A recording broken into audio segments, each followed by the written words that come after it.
जय माता दी। देवी जगदम्बा के 9 स्वरूपों में से 7 स्वरूपों की कथा सुन चुके हैं। आज श्रवण करेंगे माँ के 8वें दिन माता महागौरी की व्रत कथा एवं पूजन विधि के बारे में।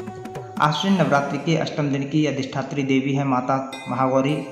इस शुभ दिन पर देवी महागौरी की पूजा अर्चना करने से भक्तों की सभी मनोकामनाएं पूरी होती हैं। महागौरी नाम से ही हम समझ सकते हैं कि एक ऐसी देवी जो वर्ण में अत्यंत श्वेत और सुंदर है। उनका स्वरूप ममतामयी है। पिछले वीडियो में हमने देखा कि देवी पार्वती ने शुंभ तथा निशुंभ नामक दैत्यों का वध करने के लिए एक ऐसा रूप धारण किया था जिससे उनका रंग अंधकार जैसा काला हो गया।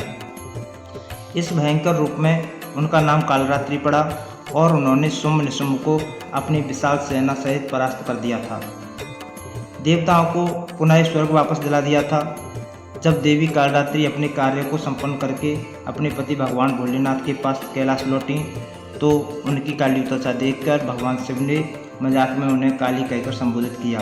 तब देवी कालरात्रि ने यह विचार किया कि उन्होंने यह रूप केवल दानवों को मारने के लिए लिया था, अतः अब उन्हें इस रूप को त्याग कर पुनः अपने सुंदर स्वरूप में वापस आना चाहिए। उन्होंने अपनी इस त्वचा को दूर करने के लिए अनेक प्रयास किए लेकिन वे निष्फल रहीं। इसलिए आखिर में उन्होंने निश्चय किया कि वे ब्रह्मा जी की तपस्या करेंगे जिससे वे उन्हें कोई उपाय बता सकें, और फिर उन्होंने ऐसा ही किया। ब्रह्मा जी उनकी तपस्या से प्रसन्न हुए और उन्होंने देवी को सुझाव दिया कि उन्हें मानसरोवर झील में स्नान करना चाहिए। ऐसा करने से उनकी पूर्व त्वचा कांति वापस लौट आएगी। देवी ने ऐसा ही किया और उन्हें अपनी पूर्व श्वेत वर्ण त्वचा वापस मिल गई। इसलिए उनका एक नाम पड़ा देवी कौशिकी। एक बार देवी कौशिकी ने दिव्य नदी में स्नान किया जिसके कारण उनकी त्वचा और अधिक तेजस्वी हो गई और इसी कारण उनका नाम पड़ा महागौरी। देवी महागौरी का स्वरूप अत्यंत सुंदर और ममतामयी है। उनकी 4 भुजाएं हैं। उनकी उपमा चंद्र, शंख एवं कुंद के फूल से की गई है। इनकी आयु 8 वर्ष की बताई गई है और वे एक हाथ में त्रिशूल और दूसरे हाथ में डमरू धारण करती हैं। वे सफ़ेद बैल की सवारी करती हैं। अष्टमी के दिन सबसे पहले सुबह जल्दी उठकर स्नान इत्यादि से निवृत्त होकर एक शुद्ध आसन पर देवी महागौरी की प्रतिमा अथवा चित्र स्थापित करना चाहिए। उनकी प्रतिमा को गंगाजल से स्नान कराकर सफ़ेद वस्त्र अर्पित करना चाहिए। देवी महागौरी को प्रिय पुष्प है रात की रानी। साथ ही साथ उन्हें काले चने का भोग भी अर्पित करना चाहिए। उन्हें नारियल, मिष्ठान, पंचमेवा और फल भी अर्पित कर सकते हैं। उन्हें प्रसन्न करने के लिए इस मंत्र का उच्चारण कर सकते हैं।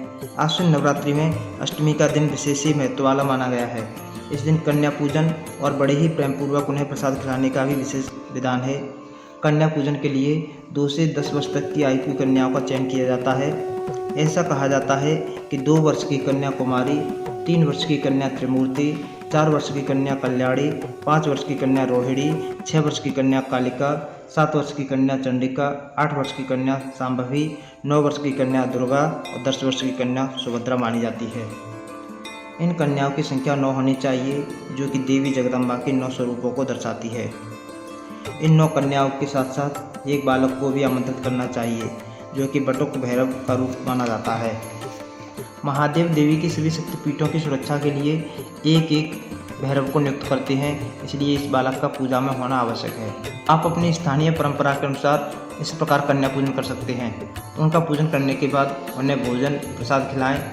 तत्पश्चात उन्हें कुछ भेंट या उपहार स्वरूप कुछ वस्तुएं भी प्रदान करें। बनारस के पंचगंगा घाट पर देवी महागौरी का एक सुप्रसिद्ध मंदिर है जहां पर नवरात्रि के 8वें दिन लाल चुनरी तथा फूल अर्पित करने का विशेष महत्व है। स्थानीय लोगों का कहना है कि आश्विन नवरात्रि में अष्टमी के दिन माता के दर्शन करने से सभी पाप नष्ट हो जाते हैं।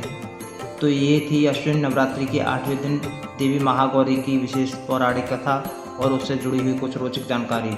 आपको ये कथा कैसी लगी कमेंट बॉक्स में ज़रूर बताएं, और आप चैनल पर पहली बार आए हैं तो आप अपने इस चैनल भक्ति सागर 105 को सब्सक्राइब करके बेल आइकन जरूर दबा दें। तो चलिए आश्विन नवरात्रि के 8वें दिन देवी महागौरी से यही प्रार्थना करते हैं कि वे हमें हमेशा भक्ति एवं सत्य के मार्ग पर चलने की शक्ति प्रदान करें, जिससे हम इस भौतिक संसार रूपी दुर्ग से निकलकर जन्म मरण के चक्र से मुक्त हो जाएं।